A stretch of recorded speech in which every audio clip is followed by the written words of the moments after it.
So yeah, Midnight said, been seeing a lot of discourse over fighting games becoming too easy / alienating older fans, and was curious on your thoughts. This recent wave was started by dash macros and if games should have them. He also followed up and he said, the only qualms I have against modern fighting games is how they go about making motions easier. I think Granblue does it well, with 2x KO, 2-kill Salamanca, getting rid of it entirely for only a skill button is too far. So that's kind of two separate ideas. We sort of talk about them in a little bit more detail, right? But with the idea of fighting games getting too easy and alienating older fans, right? I gotta preface this with one thing, and that namely is that I am not an older fan, right? I maybe compared to like some people who like their first fighting game ever was like Granblue Fantasy vs Rising, right? So like they started playing fighting games in like 2024, but by and large I am very much more of like I'm more of that like still that newer generation of fighting game players. Everyone played I played like Tekken 4 on my PlayStation 2 when I was like 6 or whatever the hell, right? Sure, but like the first fighting game that I played with any amount of actual like thought going into, hey, this is a fighting game, I want to get better, I want to learn, I want to like engage with this on a deep level, was probably Dragon Ball FighterZ in 2017, right? So again, preface to say that I am not an older fighting game fan. I am not the kind of person who is quote-unquote being alienated by how modern fighting games are changing, right? Like, I mean, Dragon Ball FighterZ as my first fighting game, that had auto combos, right? It's got dash macros, it's got pretty easy combo execution, everyone's only got quarter circles, right? Like, even compared to some of the more modern fighting games, things in Dragon Ball FighterZ are very, very streamlined and simplified as far as like some of the stuff that is traditionally difficult about fighting games, right? With that in mind, with that preface out of the way, this is just a gatekeeper mentality, right? I'm gonna be honest with you. Me personally, if like, I understand if maybe you're like, there were certain, like one frame links being all over the place, something like that. Like it gave like a skill expression that I enjoyed or something, like, they gave like a flavor to those old games that is maybe like not as present, or, I mean, some people would say completely missing, but I think that's actually just factually incorrect. Granblue Fantasy vs Rising has one frame links for BMBs for some characters, right? It's just that you have to go searching out for like the really technically deep characters, and there are certainly many who are very simple, right? And Granblue's a very like beginner friendly game, but yeah, maybe it's like it's less present, so you're unhappy about that or something like that. I can understand that point. Everyone has their preferences. I'm not going to tell anyone that like their opinion is incorrect, right? However, if you think that it's like just generally like objectively a bad trajectory that fighting games are going in, I think it is just a gatekeeping mentality, right? And the big reason for that is that most of the ways that fighting games are getting easier, quote unquote, Midnight mentions dash macros here, for example, it really is just, it's lowering the skill, or it's raising the skill floor, right? It just means that, someone who is newer to the games is going to be better at them. Right. Aren't people complaining about fighters as much, I'm assuming, because of how high the ceiling got for combos? Maybe, yeah. So, and good that you mentioned it there, right? Because again, a lot of these things, Granblue having simple inputs, right? Your dash macros, combo execution being lowered, things like that. A lot of it is realistically, right? It's making it so if you are completely new to fighting games, you can do cooler shit, right? At the end of the day, the thing that makes you good at fighting games, usually, with some exceptions of games where like the technical execution is the entire thing, sure. Even in those, by the way, that's like, it's more emphasized. But the thing that makes people good at fighting games is not how consistently they can hit X or Y or Z combo, even in games with like some more difficult combo execution, right? Even in like, some of the older Guilty Gears, even in, Strive still has some pretty tough stuff, though again, simplified compared to older Guilty Gears. You would find people who had like really bad combo execution for being at a professional level, and they would still like do all right, because the decision making, the conditioning, the reading your opponent, the picking up on their habits, things like this are like really difficult to remove from fighting games. And by and large, they have not been, right? If like the worry, the fear, I believe, is that it's not raising the skill floor, but rather lowering the skill ceiling, right? And I sort of fundamentally disagree with the idea that that's happening at all, right? A lot of these games have a lot of hidden complexity that beginners don't even know about, right? Even with all these simplifications. A concrete example of this, right, is, Granblue. We talk about Granblue, we'll talk about Street Fighter 6 as well, but like Granblue is, by all intents and purposes, a very simple game from the outset, right? And you might even argue that like some of the system mechanics have genuinely like you could make an argument they like genuinely removed some sort of depth, right? It's like you and like when I say depth, I don't mean like technical execution. I mean like literally, you know, the conditioning, the reads, the RPS, like the core of what it is to be a solid, strong fighting game player has been lessened by things like, you know, you could say that neutral has been de-emphasized in Granblue because of how strong 6XL is as a neutral skip option, right? Or that like defense and, you know, the risk reward and calculating your options, picking the correct options on defense have been de-emphasized by the fact that Brave counter is so strong, right? And to an extent, you would be correct in that, you know, Brave counter, for example, was too good for most of the game's lifespan, right?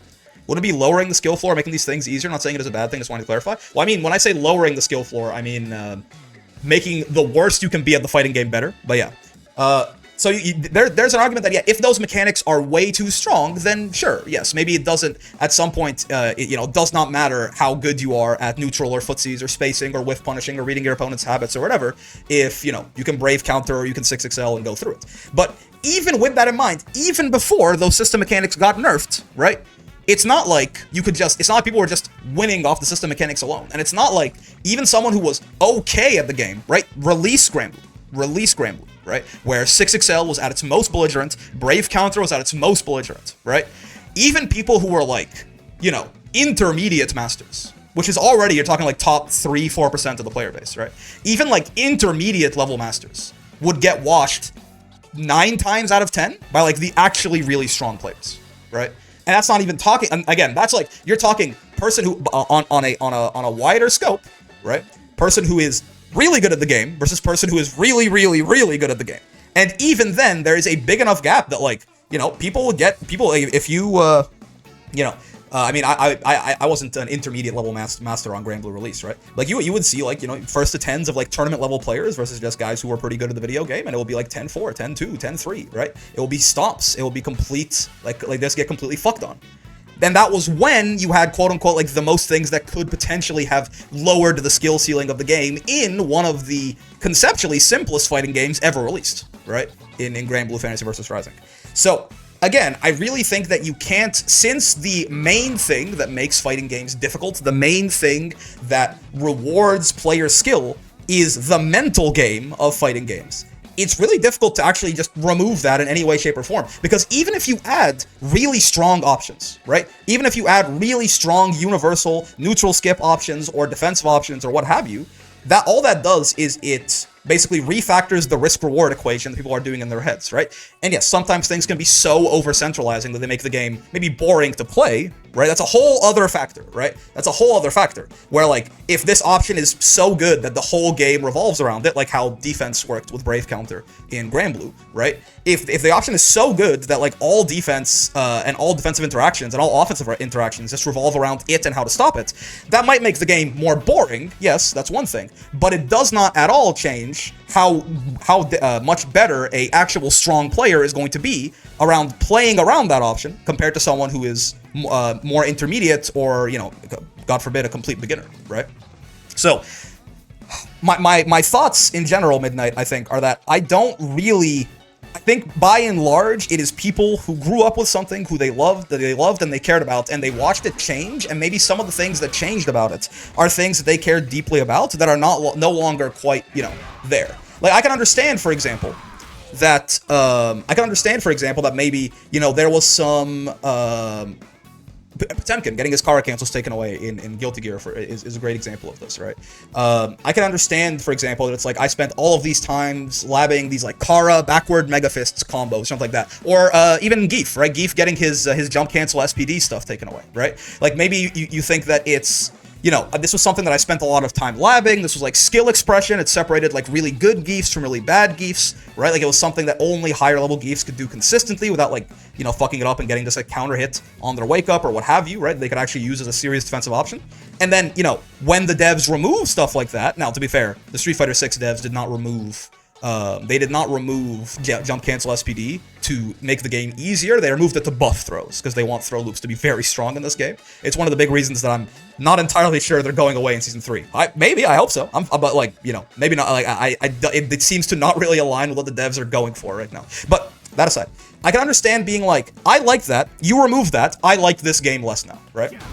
again, personal preference and the things that you enjoy, and like the feeling of, you know, working really hard at something and then being rewarded for it is kind of the entire reason that a lot of people play fighting games in the first place, at least the ones who get very dedicated and passionate, is that this is one of the genres of all video game genres. This is one of the ones that rewards your ability to, rewards the time you put into it and your ability to stay dedicated and to practice and to improve. This genre rewards that more directly and more visually and more clearly than almost any other genre in video game, right? And that there's and that feels it's amplified when there's all of these tiny little complexities that would not even be available to a beginner to even think about, let alone learn how to adjust to, right? Like when there's all these tiny little edge cases and things like this, right? So I can understand if you personally have less fun with a game that has that is a little bit less, I guess, nuanced like that, a little bit less nook and crannied like that, right? But I don't think it makes it an inherently weaker fighting game, because again, I'm repeating myself a little bit here. Doesn't all the character reworks have to be damn near perfect to be acceptable with minimal backlash? I like to say Pot's rework wasn't good. Yeah, I mean, again, people don't like change, is what it is, right? People don't like the thing that they got used to changing, right? So two things can be equally, objectively, if there's no objective viewpoints, right? But hypothetically, two things can be equally good, and one person hates it and one person loves it, right? So there's a couple. Let me just to sort of restructure or to structure what I'm saying a little bit more properly here, because I'm kind of jumping all over the place. So there's, I think, 3 reasons that I disagree with this. That disagree with the idea that the direction modern fighting games are going and that they're making a lot of things that traditionally were a little bit more obtuse, easier to use. I don't think that's a bad thing. Because, one, I feel like it's making bad players better, sure, but it is still not making them anywhere near as good as people who actually put time and effort into the fighting game, right? So again, it is raising the skill floor, it is making bad players better at the game than they were, but it is not lowering the skill ceiling, almost ever, right? Because that mental aspect of fighting games is really hard to patch out. Now, if it makes a fighting game not quite as much of your cup of tea, if you don't like the idea of like universal system mechanics, something like that, fine. But it doesn't make the fighting game any easier to get really, really good at, right? Number 2, I actually also think that it's kind of making fighting games more accessible is a good thing, right? Because and it's a good thing not just for the genre, we want more sales and we want devs to have more money so they can make better games or what have you. It's also a good thing because games with bigger player bases have a stronger competitive scene, right? I think it is you can maybe find some exceptions, but in general, if a game has 2 million people playing it, it is a lot harder to be the best person in the world at that game than a game that has 10,000 people playing it, right? So even for the sake of pushing the community, things getting discovered, people competing and rising to the top, right? Games becoming more accessible and fighting games as a genre growing and having more exposure, right, is going to be something that is going to inevitably lead to more competition. And more competition means eventually, at the highest level, a higher level of competition, in my opinion. Right? So we're not, even to begin with, we're not really losing skill ceiling. Because again, I still don't think some really fucked up like combo that has like 7 1-frame links in it or something like that. Sure, it's cool, but I don't think that usually even like in those games that have them, right, the best players in the world are not the ones who are hitting that shit all the time, right? The reason I see people say making the games more approachable is bad is that they're trying to pull in people that will play a week and then never again. I think that's a big worry. I think if that is not, well, that's obviously not the goal, right? The goal is to trick people into eating their vegetables and then hold them there, right? Like, yes, maybe some people are going to check out the game and they'll be like, it's not really for me, right? But the goal is very much to get people in there, right? Get people involved, and then hopefully they like the game enough that they're actually converted into full-time, like, players, right? They don't trying it for a week and then leaving. That is the inevitable result of trying to get anyone into anything it's just not going to click for some people, right? But what you're trying to do is, no matter how easy or hard the game is, if someone chooses to interact with it, for some people, it's just not going to work. It's just not going to click, right? They're not going to have a good time. So there's really nothing we can do about that except try and make a game that is as fun as possible so that when people do try it, they don't just stay for a week and then leave, right? And one of the ways to do that is to lower the barriers to entry, right? But again, lowering the barrier, I know I'm repeating myself a lot, but so, you know, I feel like I'm sometimes rephrasing things in different ways can sort of help convince people who might have different ideas, right? Lowering the barrier to entry does not mean, again, lowering the maximum possible skill at something, right? Anyone can get on a starting line and run, right? Like a lot of like physical sports have the lowest possible barrier to entry you could imagine, right? Well, I mean, I guess you could argue that trainers and things like that, there's like economic reasons, surely, right? Fair enough. But, you know, bear with me for a second. A lot of things have very low barriers to entry, and it's not like everyone is just running around being fucking gods at them, and there's no difference between the best in the world and some random hobbyist, right? So I think, if anything, making the games more approachable lessens the amount of people who are going to pick up the game for a week and never try it again. Because some people, you can convince them to try, like, you know, like they finally pick up some Street Fighter 4 or something like that, and it's too difficult for them. You can call them a baby, whatever. They can't get into the point where they feel like they are doing cool, fun things in the fighting game that quickly, right? It just kind of feels like they don't really know how to move around the screen. They're kind of bumbling about. It's not super comfortable, and then they burn off of it, right? Give that exact same person modern controls, right? And suddenly, even someone, you know, they can immediately get to the point where it feels like they're doing fun, cool shit, right? Like, do you think the devs are trying to kill the genre? Why does Dragon Ball FighterZ have auto combos, right? Why does Street Fighter 6 have modern controls? Why does Granblue have simple inputs? Do you think that the devs just don't like the fighting game genre and they're trying to kill it? No, it's because things like that, which, by the way, right, rarely are, you know, those end up being, wow, you know, like Dragon Ball actually had a big auto combo problem for most of its life, actually. But even still, right, it's not like this person knows how to do an auto combo. Now they're so fucking good at the video game. All it does is make it so that those new players can immediately get in, start matching a button on Goku, and Goku does some cool shit, ends it in a Kamehameha, and they're like, yo, this game's kind of OD. And they play it for a little bit longer, right?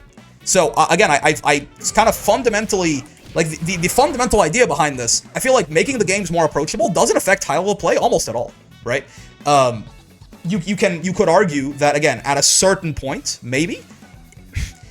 I want to say you can argue that is because I don't want to be, like, fully hardline on anything, right? But even then, I mean, people will complain about Street Fighter 6, right? People complain about Street Fighter 6 being like a coin flip game, and damage is too high, and, you know, corner carry is too high, and you get hit once and you lose, and it makes it so volatile, and things like that, and how, like, the better player doesn't always win, or something. And yet, I mean, it seems like the skill is pretty fucking clearly stratified to me, right? You don't have, like, people who are, you know, consistently performing better in tournaments are the good players, right? Like, there are names, you know. It's not like some random dude is winning, like, you know, winning TNS every week, or, you know, getting into the Capcom Pro Tour or something like that. Like the 16 people who were in, or like the 32 people who were in Capcom Cup, right? Were you really surprised by any of them? I mean, some of them were maybe from regions you didn't know, but they were the best players in those regions, right? So, even, you know, this game has been maligned for, you know, drive rush, and, you know, things being too easy, and the buffer window is too big, and there's no combo execution and all of that, and like there's like scrubby mechanics and whatever, and yet the better player seems to win a whole lot of the fucking time. No, so like I don't really see at all how they're related in any way, shape, or form. There's a Reddit thread a while ago where parents trying to say that their kids got into the game with modern controls, and a lot of them kept with it solely because of that. Exactly, right? And some kids aged like 10 or so are picking up classic controls because they wanted to improve and use all the tools. Yes. Right? Now, again, yes, it is important to make sure that those, you know, it is important to make sure that those tools that allow people to get into the game easily are not also the optimal way to play the video game. Because we do want, at the end of the day, we do still want to reward time invested into the game, right? But, like, you know, modern controls are... There was some talk for a little bit there. I know Japan still feels like they're definitely a much bigger fan of modern than the West is. But, like, modern is not, at the very least, it is not obviously better than classic, right? There are still many benefits to classic. It varies very much, like, character to character. Some characters get a lot more value out of modern than others. Some characters are, you know, like, charged characters and shit, like modern Blanco or modern Guile or something. You're basically just inting yourself, right? So it really depends. I saw someone say that fighting games are becoming too RPS focused, and people should go play rock, paper, scissors instead. I had big concerns that the person doesn't know what RPS stands for. Maybe this is my modern fighting game player brain rot brain, but, like, Everything is the only way to not make fighting games RPS is to make everything reactable, right? Like even your, footsies, right? You know the game footsies, where it's like you're playing the exact same character, right? You're playing the exact same character, and any one hit you find a neutral kills the guy, right? Even then, it's RPS, man, because the neutral options are unreactable. That is like the most, the most honest vanilla fighting game experience you could possibly imagine. You can either play reactive, you can play preemptive, or you can play in a way that beats someone who's playing reactive, right? Preemptive beats reactive. You can play anti-reactive, and then reactive beats... preemptive loses to reactive. Reactive beats preemptive. Anti-reactive beats reactive, right? And preemptive beats anti-reactive. So, everything's RPS. It's just the genre, right? It's just the genre. Like, fighting games are designed in such a way that they are basically a series of weighted RPS situations, right? Now, the difference is sometimes it's not a 3-way decision. Sometimes it's a 4-way decision. Sometimes it's a 5-way or a 6-way or a 7-way decision. And that gets to be like really interesting decision making. And by the way, those still exist in modern fighting games, right? Reactive, preemptive, bait and punish. Thank you. Anti-reactive, I was missing the word for, but yeah, right? So it's all RPS. Always has been. Fighting games are becoming too RPS focused. What else are they? What else have they ever been? Right? The only time that fighting games are not RPS focused is when things are reactable, and then it becomes more about mental stack and conditioning, right? It's almost never a proper 50-50 except the first interaction in a match. Yeah. Someone always has an advantage, right? Off topic, but I do genuinely love lecture brick peak background noise. I agree. Without RPS, you have fully reactable. Yeah, and at that point, that's also, by the way, that's viable, right? At that point, fully reactable, then it comes down to mental stack, right? Then it comes down to you need to have a very diverse range of options. Like, for jumping, for example, is a fully reactable option, right? It's a fully reactable option that's been in fighting games since time immemorial because, right, it's reactable, but there are enough other things you're worrying about that sometimes you're gonna miss it, right? So it becomes about reading your opponent and all of this, right? And again, that's at the end of the day though, that is still it's still he does it, I'm gonna guess that he's gonna do this, so I'll put it higher on my mental stack, right? So I'm gonna try and react to it better. But then if it turns out that you were wrong and instead of rock he picks scissors, then you're left, your mental stack is left, poorly configured, and you might not react to something that otherwise should be fully reactable. So it's all guessing, right? Fighting games fundamentally are guessing games. I don't know if that's not a fun idea to them, so they don't want to. That's fine with fighting games. Fundamentally, always since their inception have been guessing games, right? You are guessing what your opponent is going to do. They're not actual coin flips because people, like Matthias said, people have habits. People fall into patterns. People can be conditioned. If humans were perfect at being random, if the human brain did not work the way that it does, in which you are very bad at being random, even if you don't think you are, right? Then realistically, fighting games wouldn't be that fun, right? If people couldn't be conditioned, if people acted rationally all the time, fighting games would be boring as fuck, man. But luckily, thank God, we don't live in that world. So even though fighting games are guessing games, they are very engaging because they are guessing games in which you can influence what your opponent is more likely to guess, right? That's, by the way, also why rock, paper, scissors is fun. Like, maybe I'm just an idiot, but also, like, rock, paper, scissors is a fun game that you can play with anyone, and it's kind of fun because there is that inherent bit of trying to, like, bluff them, trying to be like, I'm gonna go rock now, like, saying it verbally and, like, fucking them up. Like, rock, paper, scissors is a fun concept. All we did is we put a bright coat of paint on it, right? We put a bright coat of paint on it. We put shiny anime characters on it. We put different situations where it's actually like it's rock, paper, scissors, lizard, Spock instead of just rock, paper, scissors.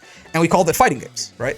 And they're fucking fun, right? So the idea that they're becoming too RPS focused doesn't make sense to me, right? Because they always have been. If everything is reactable, the game becomes unfun. Yeah, someone else mentioned For Honor up there too. For Honor had a patch where they sped up nearly every move since everything was reactable. Yeah, I think we can also talk about the fact that, when you have games like that, guess what? The best option in your game becomes do nothing, which is really boring. At that point, your game's not RPS focused. Congratulations, you have made the worst fighting game ever made, right? You have made a fighting game where the best thing to do is this. Isn't this fucking riveting gameplay? The optimal thing for both players to do is this. Isn't this fun? Are we having fun, guys? Is this like the people who are worried about it being too RPS? Is this what you were looking for? Right? Dragon Ball Legends? Yeah, exactly. I mean, that's a bit of a niche reference. Well, I mean, for fighting game community anyway. But yeah, exactly, right? Like, is this, when people say fighting games are too RPS focused, is this what they want them to be instead?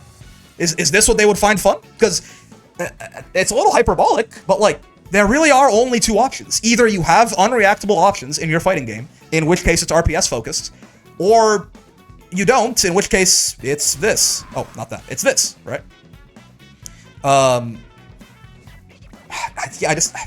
in many ways, this whole... I know like this is not... There's not one person who shares all of these ideas, by the way. This is not like one... We've talked about many different gripes with modern fighting games in a single breath here, right? So I understand. I'm not trying to straw man anyone. I'm not trying to say that there's one person who shares literally every single one of these opinions. Maybe, but like it's not a very common thing, right? But it's like going point by point on a lot of complaints I've heard about the design of my modern fighting games and going from there, right? And this is now to mention that honestly, I sort of disagree with the fundamental premise that modern fighting games are simpler in any way, shape, or form. To be completely real with you, right? The resource management in Street Fighter 6, for example, the drive gauge is, I mean, listen, I did not play like I didn't play like Tekken 5, you know what I mean, or like Street Fighter 2 or something like that, right? But the resource management game involved with the drive gauge in Street Fighter 6 is one of the more complicated things that I've ever seen in a fucking video game, right? Street Fighter 6 is a really difficult game to play, to the point that like the best players in the world, like consistently in the heat of the moment, you see them make mistakes that even like an intermediate to high level player can go, wait, that's not right, right? Like he's not supposed to do that, right? But it's just the amount of shit you have to keep track of playing this game is so high, right? That like the best players in the world regularly, right, multiple times per match, make decisions that are like, wait, that's wrong. Right? He could have converted his combo better there. He could have managed his drive gauge better there. Now, of course, it doesn't mean that you're better than them. You have the privilege of sitting back and watching. It's always easier to find mistakes when you're observing, right? But my point is, because of that fact, even worse players can notice that, like, wait, he shouldn't have done that right there, right? Because it's in the heat of the moment with all the different things. Because SF6 is a very good combination of, there's lots of stuff that's unreactable, and there's lots of stuff that is reactable, right? Like, this is reactable, right? You can check that. But, like, this is unreactable. Right? This is like pseudo-reactable, right? Like this is reactable, sure, but it's a mental stack thing. That's reactable, right? This is unreactable, right? This is unreactable. Like you know, me doing like walking up and doing that to shimmy you is unreactable, right? The throw tech window is unreactable, right? So there's so many things that are unreactable, in which case you're RPSing and you're trying to guess and read your opponent, and there's so many things that are reactable that if you pay too much attention to trying to like hard read what your opponent's gonna do, right, then you're just going to get hit by reactable shit, right? This is reactable. This is reactable, right? So because and at all that time, right, you're thinking about the character, you're thinking about the matchup, you're thinking about your screen position, you're thinking about what tools are best at the screen position, and you have to manage this like really important resource that does everything for you, and if you run out of it, you fucking kill yourself, right? Burnout is miserable in this game, and it can turn like the most obviously in your favor, you're gonna win round into a very losable round where you just, you know, you lose like 90, you had a 90 to 10 HP lead and you lose, right? It's because of how punishing this is. So this is like modern fighting games personified, I feel like, right? Street Fighter 6 is the biggest, the most popular modern fighting game, right? And it has all the things people don't like about, right? It's got simple inputs, it's got like, for the most part, the combo execution is not very hard outside of some very certain exceptions, right? It's just, you can buffer things for years, right? There's a shit ton of RPS, right? I mean, throw loops in and of themselves, again, you can not like throw loops, right? But I don't like them either. But like, you know, there's a lot of RPS, there's all of this, right? There's like very strong, like this canned powerful options a lot of the cast can do, right? Like crouch medium kick drive rush or fireball drive rush or stuff like that, right? Like it's got all of the stuff, it's got very strong universal system mechanics that you could argue make the game a little bit more homogenous compared to older games, right? And that everyone has a drive rush, right? Everyone has drive rush cancelable normals, stuff like that, right? It's got all of these things. And yet, it is like one of the most complicated fucking fighting games I've ever seen. So, I almost feel like you just point at Street Fighter 6 and go, you're wrong, right? Now again, we've been going at this for 30 minutes, and I've been repeating myself a lot. Also, hello, Suki. It's got feats, which a lot of people dislike. Some people enjoy it a lot, but drive gauge and its depth was one of the main things kept me playing SF6. Yeah. So I feel like you can almost just, you can point at this. This is modern fighting games, right? Street Fighter 6 is modern fighting games. Like it is the most popular. It is the biggest. It is an inspiration for a lot of like I mean, I have to imagine that Rising looked at what Street Fighter 6 did and went, right? And as time goes forward, this game being the most successful fighting game out right now is going to be an inspiration for a lot of different fighting games. This is modern fighting. There is no more modern fighting game than SF6, right? And it's incredibly fucking complicated, and the skill ceiling is incredibly high. And it is at the same time one of the easiest fighting games to get into in the history of the fucking genre. So what are we talking about? Yes? Is it possible to implement these beginner-friendly mechanics in a way that ruins games? Probably, yeah, for sure, right? It'd be super beginner-friendly to make it so that, you know, there will be no difference. When I say beginner-friendly, I'm saying it in, like, the toxic way of, like, beginner-friendly as in, like, you don't have to put any effort in to win, right? But, you know, if everyone had unreactable moves that did 10,000 damage and therefore one-shot you, then yeah, you know, it would be super easy to get into the game and win. But that's just not what devs are doing, right? I feel like people are fighting ghosts. Like, they're talking about a fictional, hypothetical, like, dumbed-down fighting game that does not exist, right? Or they're thinking about that demon, that ghost that they would really hate, right? And they are applying that thought to games that currently exist that don't have those problems. Is the basis of fighting games are too simple nowadays? Yeah, the basis, yeah. Not just, inputs are one dimension of this, right? But no, it's the idea that fighting games in general are being too oversimplified, just alienating older players, right? And I just don't really get it at all, right? I view it personally, I feel like, you know, the modern fighting games that are being released are like some of the best fighting. I mean, again, I'm biased because they are the fighting games that I have primarily spent my time on, right? But like, it's some of the best changes that have ever fucking happened to games, right? Because now, right? Like, for example, I'll tell you, it will be the Say Jam Slam, right? The Say Jam Slam is probably the best thing that's ever fucking happened to the genre outside of like the devs actually releasing like really good games, right? Like as like an outside of like actual game release thing, like Say Jam doing that shit. No wonder he fucking won Fighting Game Player of the Year, right? Because like that is maybe the best thing that's happened to the genre ever, right? Because it really was able to like put people's eyes on there, got all these big streamers and the audiences to watch it and be like, wait a second, these games are fun, and these games are not that hard to get into, right? Now, fighting games, you know, like it's not like Street Fighter 4 or something like that was like really tough to get into, impossible, but it was a lot easier for people to have that mindset back in the day. It was a lot harder to make the counter argument to it, right? These games are genuinely very easy to get into, right? Genuinely, while still maintaining all of their complexity.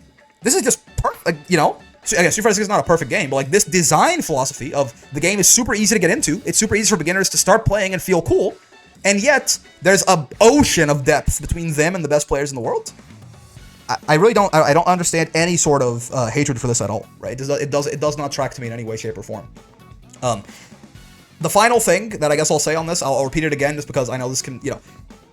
Personally, if you like the older fighting games more than you like the newer fighting games, that's obviously fine. It's obviously okay, right? And if you feel like you're alienated in that they've changed in ways that have removed things that you really liked, you know, if you really liked, you know, like the evil Ryu like special combo that only worked on Rufus and all the one frame links and shit like that, and that was what fighting games were to you, right? And now it's not there anymore.